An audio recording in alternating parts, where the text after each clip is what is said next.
We're selfish creatures who are wired for survival. And I think we get desperate and scared when we see other people succeed. And I don't think that's what carries you through content creation and success.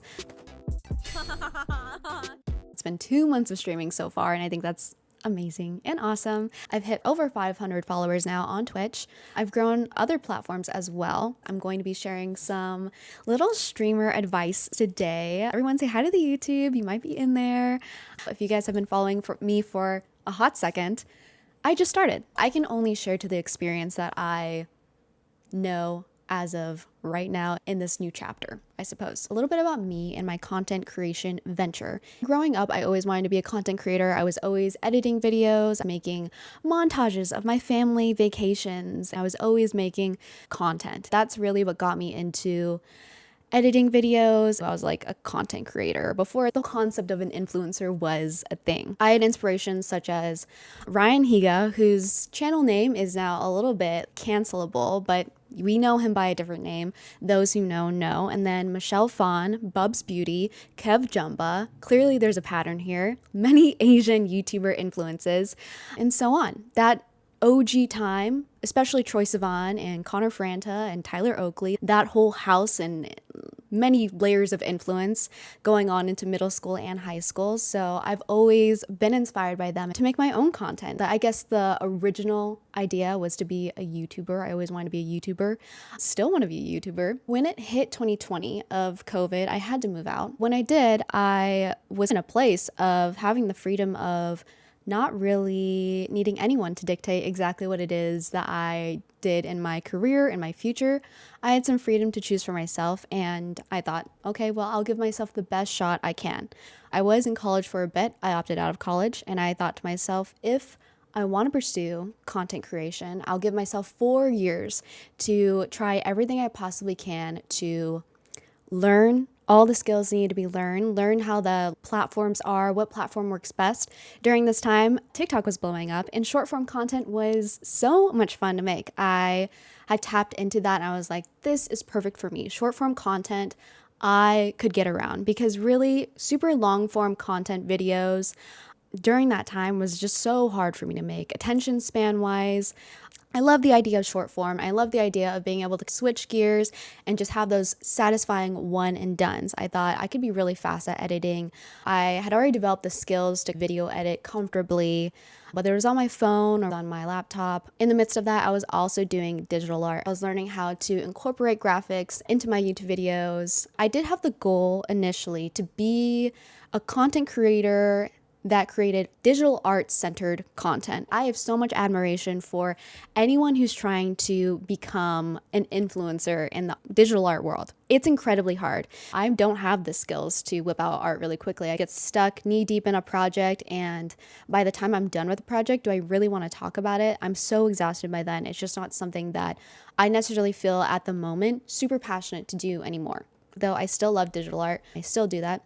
But that was the initial goal of my content creation. Then when I was feeling the highs and lows of that experience, I would start to switch gears. I tried making a podcast, and that was when I got really good at editing audio and becoming a better speaker. So I maintained this podcast. And for anyone who does the deep dive on my social medias, which is Fumi Bean on TikTok for the most part, has not gone through the cleaning it needs to go through in terms of like having all my old content wiped. There are remnants of my podcast that I used to have, which was called The Goodnight Cafe. If you guys find that podcast, I was very young and I'm not as well spoken. Don't cringe out.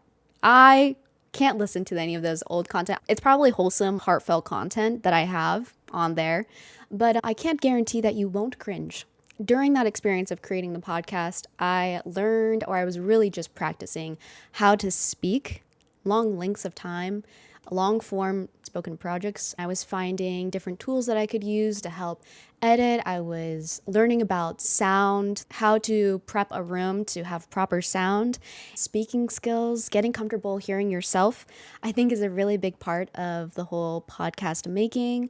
I think the most that I struggled with the podcast that I'm still learning now is learning how to say things with certainty. It's kind of a good problem but accepting that sometimes things can be true for you and you can always have that door of flexibility if your ideas change. I think because of cancel culture, we're pretty stuck on the idea of us having a single opinion and not being able to change it at any point in time. I think that's something that the social media has to get over. And we're going to have to move forward with that in our culture, that unless people, I mean, I think with politicians, like they change their opinions according to pander to a certain audience. I think that's when it's nuanced. It is nuanced. But you can have an opinion of course, on especially on your own life and on things you believe in at the time, while maintaining the security that I don't know everything. And in time, my ideas may change, and that's perfectly okay, and that's perfectly human. And that's pretty awesome sauce. It's part of growth. And I think if your ideas aren't changing every single day, maybe they should start. And I think that's super cool. So that was the challenge in podcasting and the stuff that I've learned in creating the podcast. I got some really great, sincere feedback from friends and listeners of the podcast that I did not know personally, who said that they were really enjoying it and tapping in. Just to connect back to the whole streaming thing, I think that's why I'm enjoying this right now, is I'm still able to yap, but I'm also able to yap in real time with you guys and respond. And the type of content creation that's working for me, a year goes on, making short form content, learning how to do that on TikTok, along with creating a podcast. I switch gears and go towards the Etsy route. And that is setting up an online store, doing some e-commerce, and just figuring out how to create merchandise and products. Setting up your own business account. Promoting your store is a huge part of Etsy, and being able to take really great thumbnails and having sense of graphic design, and even making videos and just regular photo promotions of your products to make it sellable. So in that Etsy store grind, those were the skills that I really had to develop. Again, I'm treating this experience as if I'm in college, teaching myself as many skills as I possibly can. And at this point in time, I love it. My ADHD brain loves it. Being able to pick up a new project, learning and getting new skills, and all of this is building upon itself. I learned pretty quickly that to maintain an Etsy and Shopify and have people flowing into your shop, it is a 24/7 job. It's not something that you can just do on the side on a whim and hope for it to be successful. You have to constantly be marketing yourself, new products. You have to give people a reason as to why your product is really worth buying. I learned how to utilize Pinterest, sharing things on Pinterest on other platforms. Yes, you have to be on so many platforms to grow as a creator so that people can find you. You want to give yourself the best chance possible. I got a lot of joy out of being the funky model out of everything, featuring outfits and products, editing photos, a little bit vain, but I love to change my appearance. I love changing the aesthetic of things, and I was playing with wigs, I was dyeing my hair, I was going with different styles. It felt like switching my character every single day with a new photo shoot, and that really got me excited. So I dived into this side job of doing photography for people and editing their photos. Lo and behold, shortly after, templates came out and there was no longer a need for anyone to hire anyone to edit their photos in a Y2K style necessarily. So that's something I did. Time to move on. That skill, like, no need to use it anymore. Let's switch gears. It was Among New Year's. And it was basically, I was a vendor. I learned how to create anime posters, promote my store, print all the anime posters, order stock and product, and then do an in-person store at an event. And it was financially not successful, but in terms of networking, very, very successful. And in terms of getting me to understand how to make banners, how to set up a shop, super fun. And at this point in time, I wanted to go on the artist alley grind, be part of anime cons, promote myself as an artist and among artists as well, and a webtoonist. That is crazy and is really, really difficult. And it's a 24/7 job. Promoting your store, developing yourself as a creator, and then going out there to artist alleys and putting your artwork out there. Definitely something that I want to do casually in the future, depending on whether or not I can grow as a streamer. That was just another venture of content creation that I ended up doing. When I first started streaming, and I tell this story a lot, but some people might be new to this streaming venture, I wanted to stream a year ago from now. And I did a single stream and it lasted maybe 10 hours. I started out drawing. I might have been on Just Chatting. I have no idea what category. Maybe I was on Just Chatting or maybe I was on Valorant. I did a drawing of Chapel Roan, and then I switched off and did Valorant for like 10 hours. I think It was super fun. I wasn't looking at chat the entire time. In that experience, I was like, what am I doing? Like I'm not built for this. I thought I wanted to stream, but maybe I'm not built for this. Big mistake on my end. Don't start out doing a 10-hour stream. A year later, 8 months go by, and within those 8 months, I was telling myself, I'm just not built to be a streamer. Just say bye-bye to that dream, and it's okay. I then think maybe the compromise between being a streamer and being a YouTuber is just recording VODs of me playing Valorant and practicing as if I'm talking to a chat, but obviously not being live, and just playing the game as I usually would and posting up the VODs. Instead of going an entire 10 hours, I'll go maybe 3 hours tops of playing Valorant and recording and talking as if I'm talking to a fake chat, you guys, that actually exists now. I figured I would do this for a whole month and practice, and I would make clips from those videos. And if you guys see my YouTube channel now, most of my videos on that YouTube channel, they're actually just recorded videos of me playing Valorant. No chat, no live, no nothing. So when people would see those videos and then see my clips that came from those videos, they would ask me, like, do you stream? The way it's set up as if it's a stream. People would get really confused, and I'd have to clarify, no, I don't. I'm just a YouTuber. I don't think I'm built to be a live streamer. So that's my typical response. In the midst of this time, beginning this journey, I did meet a streamer. Shout out Lily Lore. I interacted with her off on a whim, really. I think I just joined in on a Swift play with her, and she kind of had a clear mic, or she said she was a streamer, and then I asked her what that experience of being a streamer was like. And then I started the whole recording my VODs thing, just kind of working myself up to it. Let it be known, I was never planning on streaming at that point in time. I decided I was going to be a YouTuber. I was just going to make content there, and it was going to be super easy, and I'd still be playing in my strengths in terms of video editing and getting out YouTube content. I was going to have the kind of shotgun approach of just getting content out there and hopefully developing my YouTube channel as fast as possible. Time goes on, people are confused, and people are asking me questions. They're seeing clips of my YouTube videos and wondering if I'm a streamer, and then I collaborate with Loli Lore as a YouTuber, and she's a streamer. So I appear on one of her streams. We find out that we're both Hmong and have a lot in common. And then I go on, I meet more streamers somehow in person. I meet Susano, Yer Yang, who I already knew she was a streamer, but I start seeing her content again. I just start seeing a lot of, honestly, Hmong girl creators that carried me into inspiration of, I think I could probably create. Time goes on, my friends are telling me, I have the personality, you should just go ahead and start streaming. And I'm thinking, and then lo and behold, the one who it takes to really influence me to get me to stream is my boyfriend. We sit down, we're at a date, and he's like, I saw one of your videos, you should just start streaming. And he gives me a game plan, and he says, you should stream on Twitch or YouTube, pick a platform, and just upload the VODs, bring them over to your YouTube, and the people that like you will go to your YouTube and they will support you. And so probably the day after that happens, I go and I stream the next day. I didn't even tell him that I was streaming. And it was a really good experience. I didn't do it alone. I had Millum, who was my duo, and she also streams too. She's Ghosty Froggy. I don't know if she's in the chat right now. That's kind of up to date to this day. And truly, I think that having that month of practicing talking to a chat and creating clips as if I was already a streamer and getting that momentum going and not just going straight into Twitch was what helped me. As personally, that's what helped me.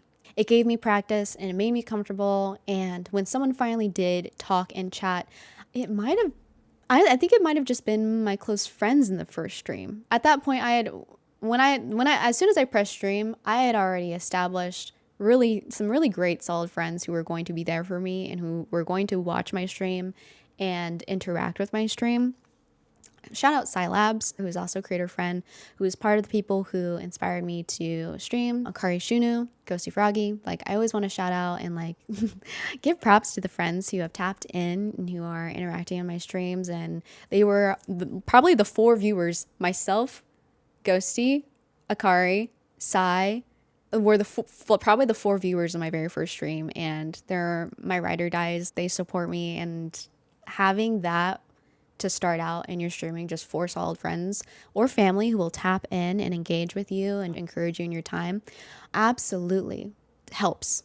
Don't go in on it alone. But I think we're up to date now. 2 months later, I've been really just spamming edits and clips after each time I stream across many, many, many different platforms. And I think that's what helped me probably the most in terms of growth. Whenever I had an off day, I tried not to overestimate my social battery, and I put out my clips and edits, whether they did well or whether they were, weak or strong clips. They were everywhere. I have them on Instagram, I have them on YouTube, I have them on TikTok. And I would say that spamming you guys and haunting your guys' feed is probably the biggest help that I've had. But now that you guys are caught up in my content creation and how I treated my last 4 years, I've spent a really, really long time developing skills needed to pursue streaming. And now I found out streaming is something I actually really, really, really enjoy.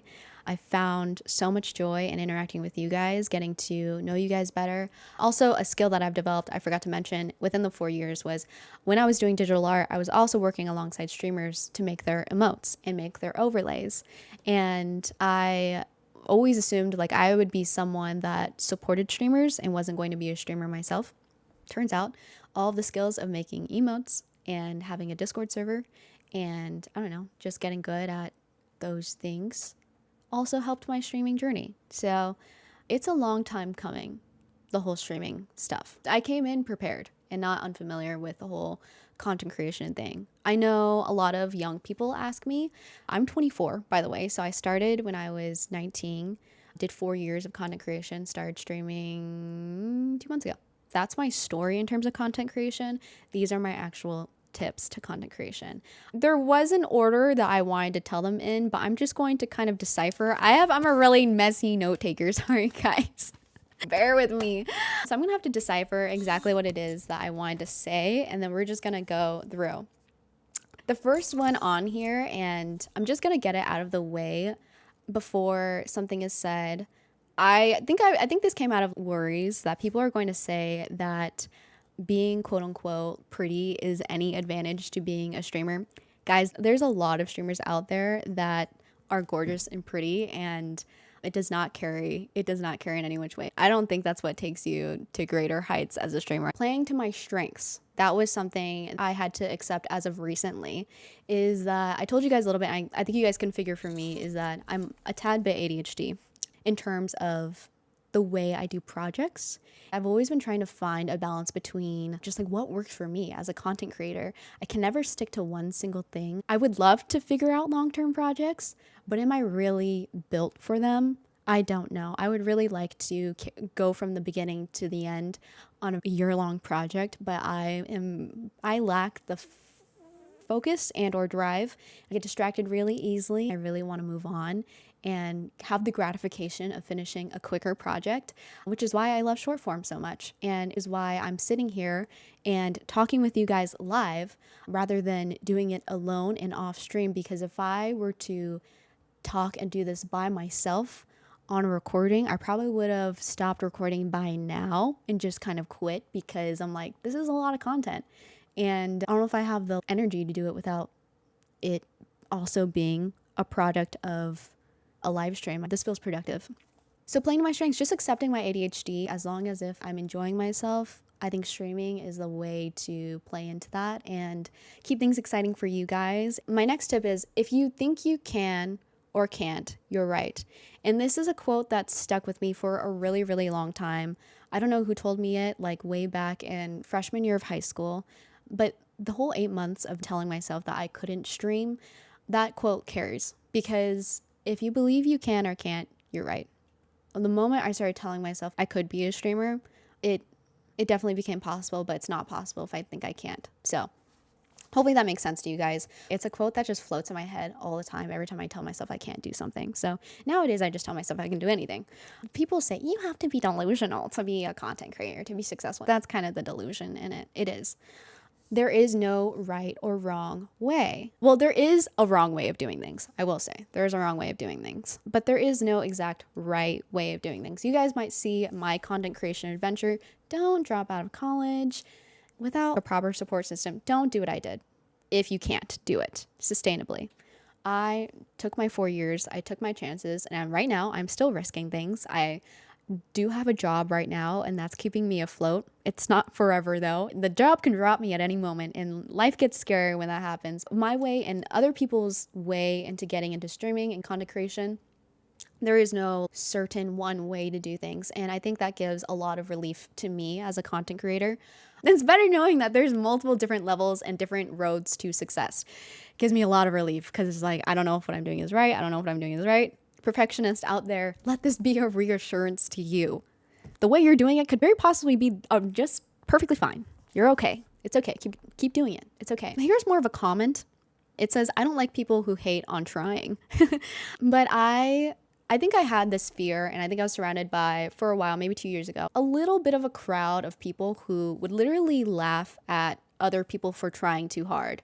Like if someone was trying to be a streamer, or if someone was trying to be a singer or a content creator or an influencer, they would just actively be like, holy shit, why is she trying? You know, like don't they know that's embarrassing? It was just a really bad crowd, and I think that fed into a little bit of insecurity, seeing and hearing them and just being like, wow, people out there exist that aren't doing anything and are dogging on others for literally just trying and being themselves and putting themselves out there. It is so scary, but I have such admiration for those who put themselves out there, are genuinely themselves, are vulnerable. Being yourself, putting yourself online is scary, guys. It is not easy by any means, but I've found that the most vulnerable creators are the ones who have impacted me the most and have inspired me the most. People who are unapologetically themselves, I enjoy tenfold, and I think they've made such an impact on me, and that is why I want to content create. And you know, it is such a risk, guys. Having your face online, putting your heart out there, there's such a risk in that. People could hate you, the wrong crowd could find you and just tear you apart. But I do this because of the impact other creators have had on me and the inspiration that I've been given. And I just hope to do a little bit of that, you know, have my little mark on the world in that way, and have interacted with a person and to have either inspired them to do something, or have even influenced them to either be a better person or just to have a brighter day. Like to have that quote unquote influence, as I mean, that's why we call them influencers. I think that's awesome. And I think that's cool. And so if you're around people who hate people who try, don't be around them. Not cool. Liking yourself goes a long way. This is really, really hard, guys. To content create, it took a long time. And here's the thing. The reason why that I feel comfortable streaming now at the ripe age of 24. Hold on, let me fill you guys in on something. I am terrified at saying the wrong thing. Absolutely batshit, shitting my pants, terrified of saying the wrong thing. I told you guys about the podcast. I stopped the podcast because I was really worried about saying things with certainty. I have a problem with having my own position in things, and I was seeing people get canceled left and right. And for a really long time, I felt like, gosh, I am just, as much as I want to share my experience as like a 15, 16, 17, 18, 19-year-old, any of the content that I created back in those days, I still think is good. But I had a huge worry that I was just not mature enough to speak to the level and with the nuance that I wanted to speak to. So it took a really, really long time to get that confidence to speak live on a stream about all of those things. Liking yourself goes a long way. Liking yourself is not just like, I don't mean like liking the way you look. I think that's a layer of it. I'm genuinely proud of the decisions I've made as an adult, the person that I am. I like who I am. I like that I like to be kind to others. I like that I like to see others. I like to remember things about others and really get joy out of other people's joy. Liking yourself is really hard because I actually thought I needed to be, as artists do, music artists, regular artists, content creators. I always felt like I wouldn't have content to make if I wasn't depressed. If I wasn't sad or anxious or going through something traumatic and shitty, I felt like I couldn't make things. I couldn't draw from inside myself and create something. And I was that way for a really long time. Like I needed to have something deeper driving me. A way of coping was creating. And I was trying to work through the trauma that I'd gone through, life, sadness. I just poured myself into creating and making artwork, distracting myself with something new, learning new skills. And I thought the moment my life becomes peaceful, where am I going to put? Like, I'm not going to have anything. I'm not going to have anything to create with. Lo and behold, now I'm in like the happiest times of my life. And rather than creating content out of trauma and pain and anxiety, I feel like I can finally create with joy. And that excites me. Pain wasn't the end of creating. Like now I can make out of joy, and I feel like it's so much more fulfilling. Like I can't, like I'm gonna get all mushy, guys, but like it's so much more fulfilling. I'm 24.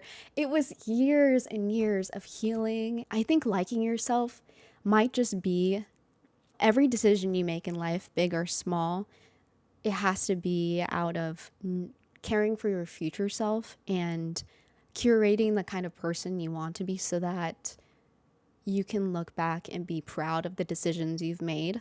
I've never regretted a moment of choosing kindness, learning how to stand up for yourself, but also how to be kind and know that being kind to others doesn't make you less of a person to be kind, but you have to be as kind to others as you are to yourself. And I think those things go hand in hand and it's all very nuanced. Anyways, because I like myself and I like the person that I've become, and I really like the decisions that I've made thus far to heal and to get better and to forge and create relationships that I really value and enjoy, took a lot of time. And I think because of that, I'm able to create content that I like because it's literally content of myself, and I would not be able to edit videos or make jokes or I wouldn't be able to look at a single video of myself or create or put out or talk with you guys without liking myself in any way. I can't imagine making a video and not liking what I said and or not liking the person I am and putting it out there. So that is why I say it's a tip for content creation is you have to like yourself or should like yourself to some extent. And it's okay to not like certain things about yourself and want to grow. I'm not saying I like everything about myself by any means. Sustainable content. This is really tricky for me as well. But as much as I say like spam people with clips and make the edits and be on the grind, you have to find the balance that will help you in the long term. PewDiePie is a really great example of like an insane example of, I wouldn't say what he was making was unsustainable content, but he is the top YouTuber because somehow he had the capacity to make a YouTube video every single day for I think 10 years. And I think that's gnarly. That's insane. But I know personally, I'm not built that way. And unless I could like eventually pay an editor, maybe. But it takes a lot out of you to create content. So start small. I learned streaming is a muscle. Learning how to talk, to speak to an audience, to interact, to learn what works for you. Even the streaming schedule, how long you go streaming. You saw me. I did not create sustainable content in the very beginning of my content creation because I did a 10-hour stream and then I didn't want to stream for 8 months. I just did not have that muscle worked for me. Pace yourself. If you can make one clip a day consistently for a week, that's better than making 5 clips in a day and not being able to post for the rest of the week. Hopefully that makes sense. Give yourself breaks.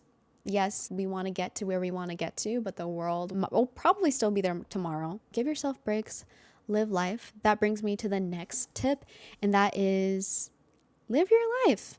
I think a lot of people are on the grind, and I have the fear that I'm going to run out of jokes. I'm going to run out of content. I'm going to run out of like personality. And that would really suck. But I think the only way to not lose that is to literally live your life. Keep your eyes on your relationships. Watch your favorite anime. Watch new media. Watch other creators. Fill your head with things that inspire you. Read a book. Books are great. I recommend Neil Gaiman, Stardust, really good book. But those are all things that help you expand your library of knowledge and help create and build your personality, especially younger creators out there. You can't build content if you have no content to work with. You have to have a kind of neural library. It's like learning a new language. You have to build upon different ideas that you've seen in the past, do a yoink and twist and make it new. And that is the skill of content creation. Everything throughout history has built upon itself to create something new. So live your life, consume media, support small creators, and look at what people are doing. I mean, you guys, hopefully you'll take something from me today. And I think that's awesome. But don't forget that it doesn't always have to be other content. Like, look to the people in your life, in your experiences, find love, find someone to love, fall in love, break your heart. Super great content. Never underestimate what another person's world and merging your two worlds together will do for you. I think it's awesome. All my friends, all of my family, their worlds combined into mine, and my world is expanded. And I think that's a great and inspiring experience in of itself. This one says, one person's win does not equal your loss. This is huge in content creation. You're going to see other content creators. This goes also in life, in people's jobs, and even in family. Like, accepting that someone else's success, it doesn't take away from your own success. There's not like a little bucket of success and only one person can have it. When you're building, especially a community of content creators, or even in a space where, I don't know, I'm going to talk to just being a content creator, but when you're seeing the success of other content creators, changing your perspective, and sometimes it even takes literally cheering that person on, either personally or genuinely to them. Hopefully it doesn't come off as like a clout chasing way, but you have to train yourself. It doesn't come easily. We are very selfish creatures. We're selfish creatures who are wired for survival. And I think we get desperate and scared when we see other people succeed. And I don't think that's what carries you through content creation and success. The best way to go about it is find joy in your friends succeeding, especially your friends succeeding. Do your best. You can't control whether or not the people that go ahead of you like support you and take you on in their journey, but ideally the best communities move as a wave, and they all carry each other and they all bring each other up. Personally, as a creator, like, I never want to forget my day oneers, content creators who have pushed me and have carried me through my content creation. I will always constantly be mentioning my Loli Lore and Your Yang and Andrew Y and even Cocoa Puffs and DJ, who was in one of my first streams, and Scilabs and Ghosty. Like, they're all my friends, and sometimes they dabble in content creation, but no matter where we kind of go, if one of us pushes beyond the other, like, I want to be flexible in my thinking of like, this is amazing and this is awesome and this is awesome for them and it's awesome for me because I get to witness this from them, and it does nothing to my value. It doesn't take anything away. It's all awesome. And I hope to never get to a point where any of my relationships online are purely transactional. They're just boring. I don't know. Like, it's just not fun at that point for me personally. So whenever I see people moving ahead and like getting success, I just want to find joy and I want to train myself even better. I will say it is really hard. It's not something I've gotten over.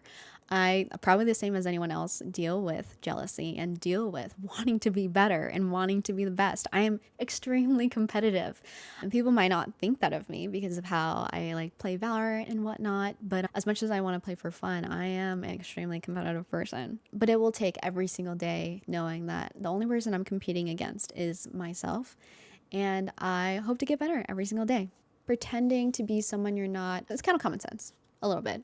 I don't know if someone needs to be told this, but personas are chill. I think I bring this up because the other day someone asked me if I was just the happy girl. I think he asked, he's like, are you just like the positive person? Like, are you just like always happy?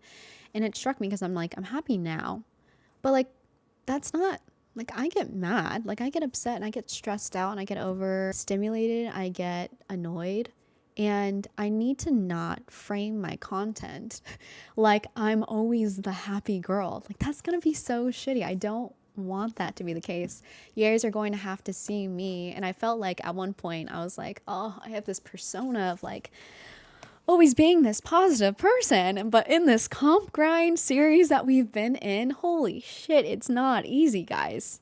I like, I get really sad if I can't perform and if I can't win. And especially when it came to climbing comp, I had some rough days. And there's going to be days where I feel sick, where I don't feel like being as super happy, poopy positive.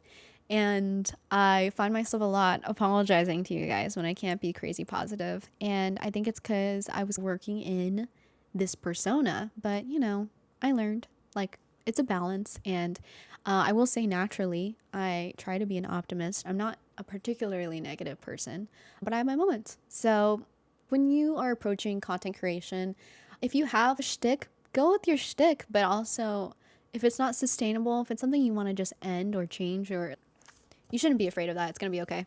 You do need to be a natural at something, but you should naturally like it. I initially thought people who were streamers were naturally already, and I think there is an X factor, I do, but actually being good at the actual mechanics of streaming, whether it's talking to chat, being super engaging, being entertaining, making jokes, or even having the social battery for it, it's a muscle. For me, it was a skill that I built upon. It was not something I was good right off the bat by any means. I literally had to take a month practicing talking to a chat that didn't exist and just recording videos as if I was already talking to a chat. It took practice after practice after practice. And then finally I streamed, and then it was like the real deal. And even then, I did not have the muscle to stream any more than an hour or two. And the days that I did stream more than 2 hours, I was out for the next couple days. Social battery was completely empty. I was like on my couch staring at the ceiling, being like, what did I just do? Like, I just talked to people for like so long. And yeah, I would just numb out for like 2 days and then hop back on stream. So you don't naturally need to be good at streaming right off the bat, but you should naturally like it from the start. Like, you should still have a sense of, this is something I would like to get better at and that I'd like to continue doing. I think that's a good sign that maybe content creation is something you could do either on the side or as your job. So that's awesome sauce. Next, listen to those that are better than you. This is key because the whole idea for me to practice, you know, talking to a chat and making clips, recording for an hour and not even talking to a live at all, that whole idea I think came from a different creator. I think his advice was to like get on a live stream and to chat with no one and then to create clips. I was not ready to do that. I went a step back and literally just talked to a fake chat altogether and made jokes to myself without being live, which might be an alternative for those who are terrified. But I took that advice and it worked for me. And he said, literally just clip farm, get off your hour-long stream, make clips out of that stream and put them out everywhere, rinse and repeat. And he said, do that for an entire month. And then you can start building your audience, momentum of you, hopefully, like if they're good clips, especially some form of engagement, and then the people will come to your streams. So that's that. Also, some other creators who have given advice. Ludwig gave some really great advice. I've seen a couple of his videos of how he's just telling new creators, I think it's a really recent video actually, that you can't really grow on Twitch alone, that you have to go out on other platforms and put your content out there and have people come to you via those other platforms. The creator, funnily enough, who has said something that has stuck to me for over 10 years at least, it was Troy Sivan who said this, but he said that he would never put out something he didn't like.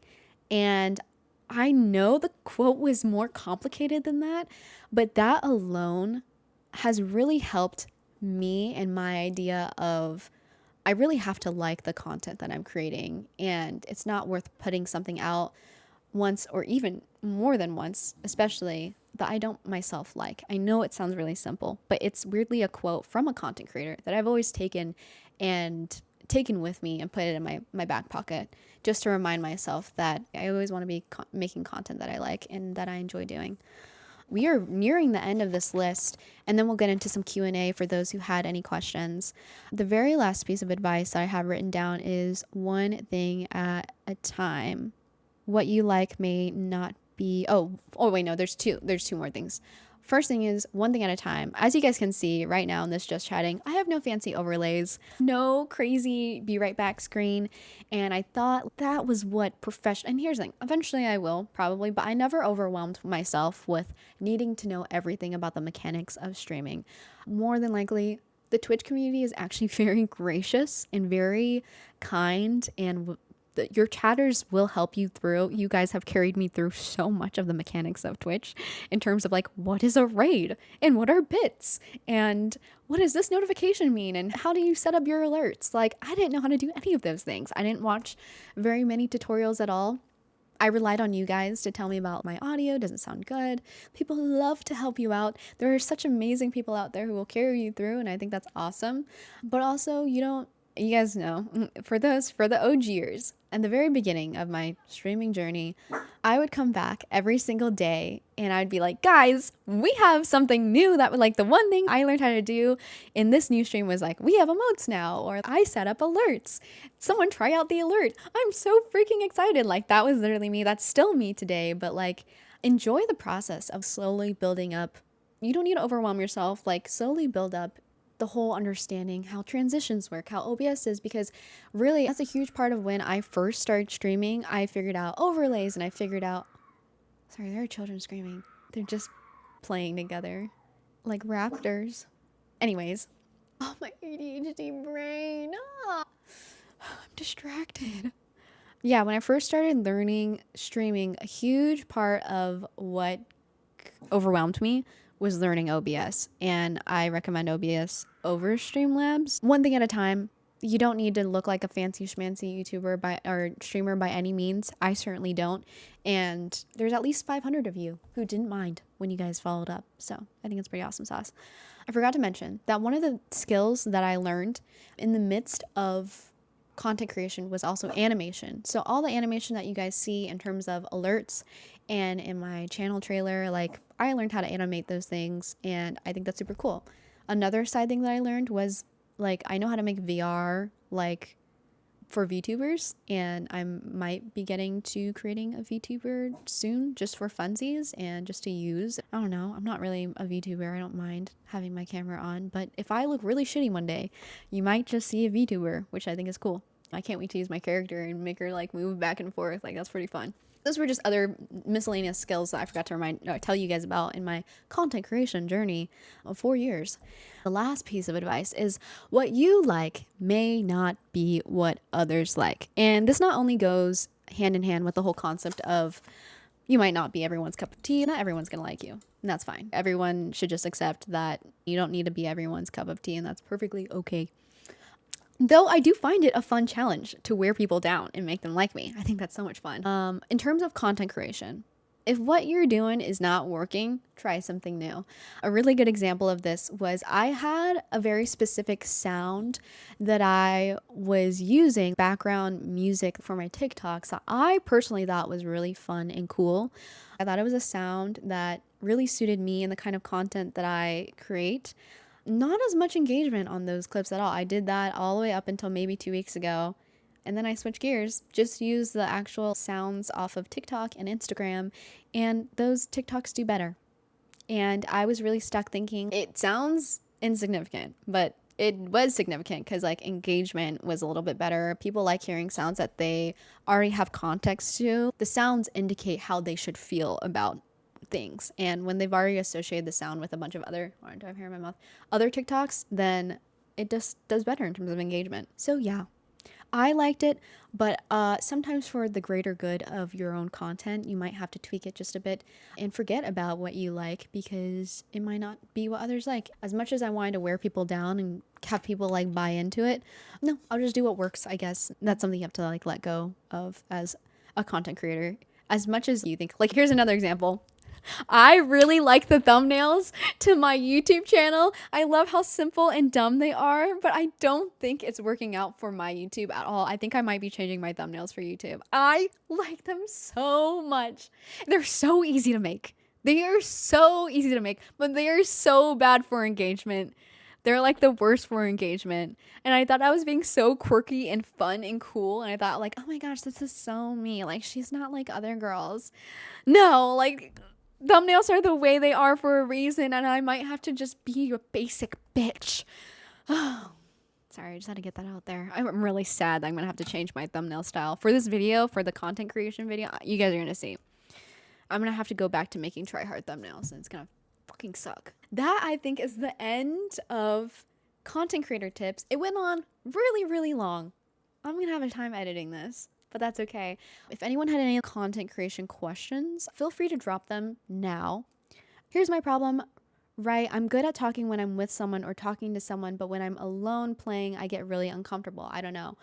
Yeah, no, I definitely have those moments too. When everything is quiet, when my lobbies are dead, like I tend to like talking to people in Valorant, but when my lobby is dead and I have to switch gears and start talking to myself, and if you guys are on the grind and you guys are also on Valorant and not really needing to chat it up with me, it is a skill I'm still working on. I don't know how to do it, but you have to build the yap muscle, I guess. But I also get uncomfortable. But the thing is, weirdly enough, I don't think people get a sense that I'm uncomfortable in any way. When those silences happen, low key, I don't think anyone notices.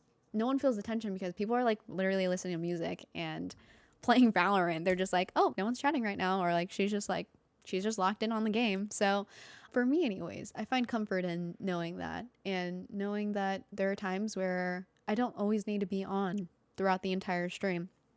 I can relax. And I think that's a part of making sustainable content. If no one's talking, you can just play the game. Honestly, what I start doing is talking through my gameplay. I start talking about why I'm doing what I'm doing, and it actually helps me as a player. You guys might see a lot of me strategizing to myself. What do I keep doing? Like, I want to get my kills. Oh, I wonder if he's around this corner. I got pretty good at narrating what I was doing myself and what I think is going to happen. And that's even great for clips when you're making a prediction and you're like, oh, I think they're literally around this corner. Or just being like, watch, they're going to come in right here. When I get really stressed out, or if I'm locked in, I get quiet. So it's really difficult and really hard. Easier in a Swift play, harder in comp. But that's kind of how I've been able to wrap myself around in terms of speaking when everyone is dead. Learning funny, weird, dumb songs also helps. I don't recommend humming to yourself, but I do humming myself. I was going to ask this, like, surely you dropped people over this path. How willing you are to let it carry you. The biggest key is chat interaction, in my opinion. Let's see. Your little rascal says, I feel like you've grown a lot in 2 months. W Fumi, I'm glad I found you in Swifts. I'm glad I found you too in Swifts, little rascal. It's pretty awesome. Also, I think that's something else, guys. I wanted to share that too, is your yeses are just as important as your nos. Try to get really good at identifying people you would want to be in your space.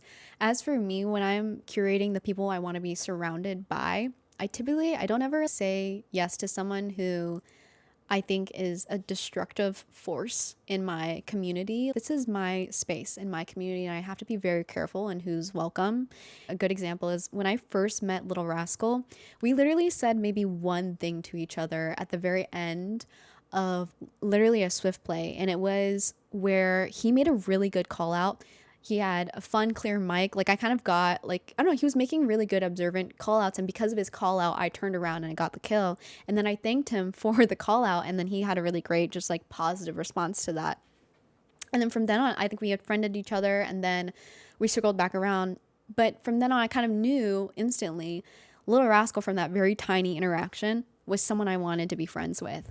The same thing has been with like Kool-Aid, who has been here. And if you guys might have seen clips of the bit we had going on, that may or may not be a real bit where we cancel him. But Kool-Aid has interacted really kindly in stream, has rated me, and I don't know. Overall, the vibes from Kool-Aid were always very fun and exciting and just wholesome and great. Kool-Aid was the very first person, I think, to comment on my TikTok that I was one of his like comfort streamers, and that really, like, I was just like, oh my gosh, Kool-Aid is so good at verbal affirmation and is so kind and nice and is always very respectful in the stream, good energy. And when it came to playing with Kool-Aid, I had no problem with it because I was just like, I know you're a really chill guy. When I met Labs, who's one of my mods as well, pretty instantly. Loved to have positive energy, really nice, very helpful, very observant, extremely analytical in a way. And it's really nice to have the more analytical friends, more logical friends who break everything down for you and don't mind giving you things in detail. Scilabs is extremely helpful. And when he doesn't know something, he goes out and he researches it. I mean, that's a key part of his own content creation. He follows his curiosity and he kind of ventures it and then breaks it down for people to understand in a way that's consumable. And when I first met him with Bear, I was like, all right, yeah, this is someone I could really click with. So curating the people you enjoy being around. Danish Cookie is a great example of this. I don't usually, guys, I don't respond to a lot of TikToks. I met Danish Cookie, I think through a Swift Play. But Danish Cookie, I think throughout that Swift Play was kind, but also it might have been very soft spoken. I don't know. They just had like a gentleness about them and the kind of energy I really appreciate to have around me. And for some reason, I was like Danish Cookie of the people who have either DM'd me on TikTok for a collaboration or I've just like tapped in and commented and asked to play together. I would play with Danish because it's just like, yeah, I kind of get a good sense of like the person you are. You seem really fun, and Danish has been awesome and is now a core part of the Fumi adventure. It takes some time to figure out people that you vibe with, and sometimes you take the risk and you play with people you do or don't enjoy being around, but keep the people around you that fit in and align with things that you enjoy. Grubba is a good example of this. We played Peak together. Now Grubba has been one of the day oneers of the YouTube channel, especially. Super extremely supportive. Then we played Peak together. Now Grubba has some awesome impressions, and turns out we have very, very similar humor. We're knowers of the same content. So more often than not, the times that I've said yes to play with others, to interact with others, and to befriend people, it hasn't really gone the wrong way. And I think in one way, it's a huge blessing. And in another way, it's also getting a better sense of people who I want to surround myself with and really harnessing those relationships. You're definitely a very positive force on the platform. Thank you, Lil Rascal. Yeah, I think one of the things I told Lil Rascal to get him to play with me was I told Lil Rascal that he should start streaming because he could literally change the entirety of the Valorant platform. I know that was like a big compliment, and it was like heavy on the glaze, but it was also very true. Rascal was clearly good energy in the Swift plays, and in our very short interaction, it was just an awesome, wholesome time of Valorant. It was great. What mic do you use? Elgato Wave. Thank you, Tokyoji. You're so awesome for that. You know what else is hard? It's trying to find other content creators to do YouTube sessions with or stream. Collaborations are really hard. Structured collaborations are really hard. I don't know. I kind of let collaborations come and go. I haven't done a lot of collabs. I've tried, definitely. Like I've done a single like collaborative stream with more than one person. Like I did like a Mongrel collaboration stream with Loli Lore, Diana, and Tilly. That was fun.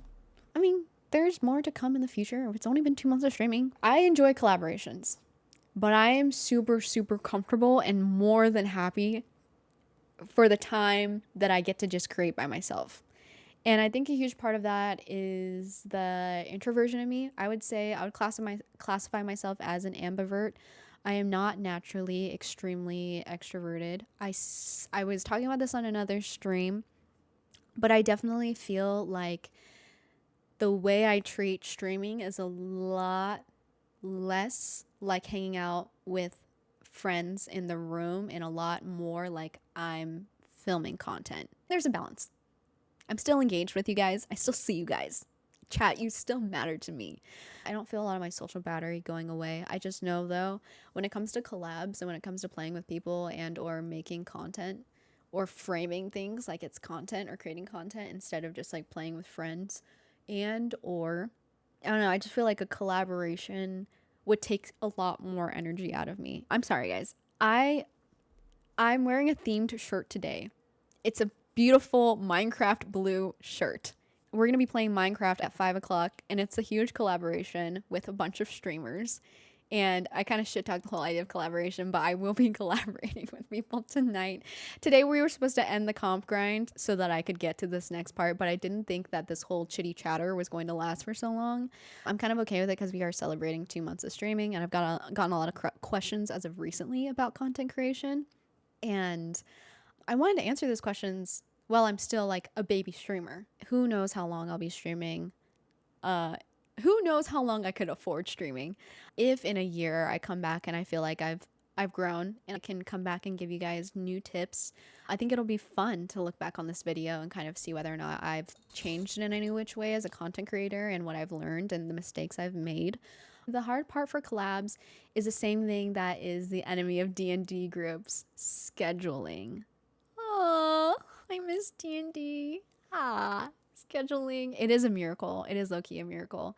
I think the hardest part for collabs for me is finding someone, as much as I just said, like, good energy. Like, it is hard. I don't know how people, a really excellent collaboration is someone who you have a really good, what's it called, repertoire conversation with, and you guys just like are like that with each other. People like Jason the Ween, I feel like, can just make content off of anyone. He's just like this firework that just shoots off of other people and just says whatever random shit comes to his head, and he's so good at drawing out the other exciting. But I mean, also I'm talking about professional streamers right now who are literally trained to make content at every living breath of themselves. So maybe it's not a fair comparison. Loli Lore, so pretty. What the freak, man? Thank you, gorgeous girl. Thank you, Princess Lore. Princess Loli. You know when I say your name, Loli, I see the word Princess Loli in it. You are Princess Loli to me, I think. All right, let me continue. I just want to make sure that I didn't miss anything. Stop, LOL. Congrats on 500, by the way. I'm so proud of you. Loli, Princess Loli, you were so close to 500 too. So awesome. Also, your singing is pretty. Love. Thank you for checking that out. It was a very fun project. Oh, that was another one of the things, guys, that it was a very ADHD moment. But one of the many things in terms of accepting the whole variation and content creation, one of the other areas of that is the whole music singing thing. I think it's pretty fun. Who knows if music or singing stuff goes anywhere in the future, but it was definitely a good example of a very recent side quest, side project that kind of just feels like I'm well-rounded in terms of giving you guys all the different little parts of me to enjoy as a content creator. So very, very fun. Let's freaking go. I'm gonna BRB for 1 second, get some more water, take my dog out real quick. I forgot to eat. Have I eaten today?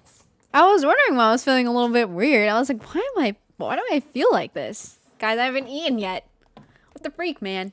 The game will feed me. The game will feed me. I'll be right back. I have restocked my peanut butter, guys. Thank God. Thank you for asking. I'm so glad you guys care about my peanut butter the same way I care about my peanut butter. I just got more peanut butter and I just got more bread and I ate my peanut butter. I was getting really upset last week because I kept on having to eat heavy meal after heavy meal after heavy meal. It was making me so eepy, and like making that food, having to cook every meal was getting exhausting. So I will be back. Hi guys, just wanted to tell you to like, subscribe, and comment down below what you thought about this video. Feel free to tap into our live stream linked down below. I'm Fumi and I will see you guys there.